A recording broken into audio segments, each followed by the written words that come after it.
ચોટીલાની પાસે ભાડલા ગામ છે અને ભાડલાની વાયુની માલપા ત્રીજા માળે માતા ગેલ બેઠી છે. 7 માળની વાયુ.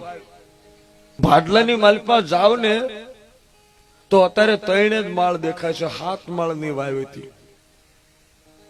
માતાનું ભજન કરે, માતાની પાસે જવાની જરૂર નથી. ચોટીલાના ડુંગર ન સડવાની જરૂર નથી. રાજપુરા આંટો મારવા જવાની જરૂર નથી. માની પાસે આપણે શું લેવું? કમાણી એવી કરીને બેસી જાવ, ઘરમાં બેઠા હો તો છોકરાને ગોતતી ગોતતી માં તમારા ઘરે આવે કે મારો છોકરો ક્યાં છે, બાપ ભૂખ્યો છે કે માને આવવું પડે. એનું નામ માં. છોકરા દખી હોય ને છોકરા ભૂખ્યા હોય ને એ ભાણા જમવા બેઠી હોય એનો ઓડકાર નો આવે, એને કોળિયો ન ઉતરે. કમાણી જોઈ પણ દેવની આગળ ખોટાના હાસા ધુપાણા ઉપાડીને હમ ખાઈ ખાઈને બેઠી અને ખેતરના જેટલા થળિયા હોય એટલા હમ ખાધા હોય અને પાળી ન એકો અને પછી એકેય વાત નો રહે. પછી ક્યાંક મને માં નડે છે, મૂર્ખા માં નથી નડતી, તને તારા ધંધા નડે છે.